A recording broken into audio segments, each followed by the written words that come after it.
this is Kesman Willard, an exercise science student from South Dakota State University, just showing you a little video from my home gym at home about the most complete strength training exercise, and that is the deadlift. Now, the reason why the deadlift is the most complete strength training exercise is because it targets so many different muscle groups. So when we look at the muscle groups that it specifically targets, it targets an anterior lower body chain, so focusing on those quadricep muscles. And then it also targets a posterior lower body chain, focusing on the glutes as well as our hamstrings. And then the reason why it's so ultimate is it also targets some upper body posterior chain as well, such as our trapezius, rhomboid major, and then our lats as well. So now that you know a little bit about what muscle groups we're going to target, let's get into technique. So guys, when we get into technique, there's a few things that we got to focus on. First is our approach on the bar. So what we want to do is we want to have our feet shoulder width apart, directly shoulder width apart. And then what we're going to do is we're going to choose our grip. Now you can go a pronated grip, which is both hands over like this, or an alternating grip. I like to do the pronated grip, especially when we're doing low weights, as it helps engage those lats a little bit more. However, that alternating grip will be more beneficial when you're trying to control a higher weight. So how we're going to do is we're going to flex at the knees, drop our hips, and we're going to keep our chest tall and out.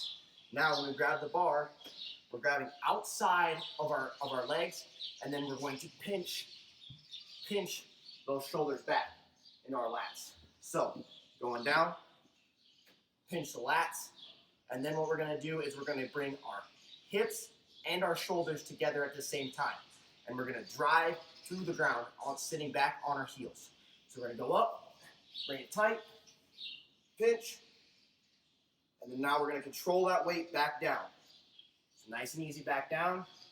And that is one rep of the deadlift. So now I wanted to show you guys a little bit of the side profile approach to the deadlift.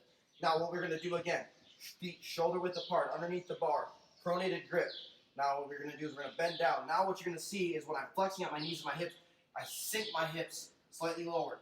So now what I'm doing is I'm going to pull and I'm going to extend my elbows, engage that core, keep that core tight, and I'm pulling up and bringing my shoulders and my hips together as I'm exploding. So I'm coming up, keeping the bar tight, exploding up.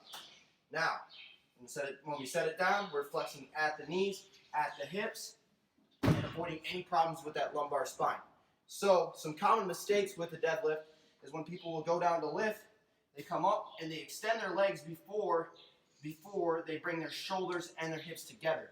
So it will kind of look like this, extend the legs, and then they'll lift with that lumbar spine. Now that's hard on that lumbar spine, and we want to avoid that. Another common issue too is people will come and it looks like they'll have good form here, but they'll round the top of their back because they're not pulling their lats back.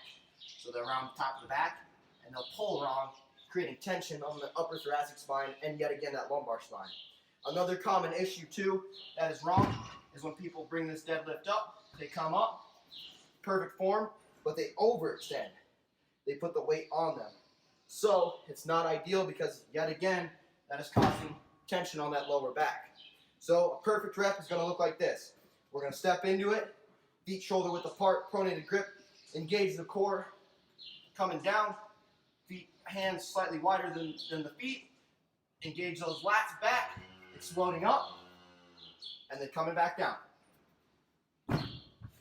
That's one deadlift, guys.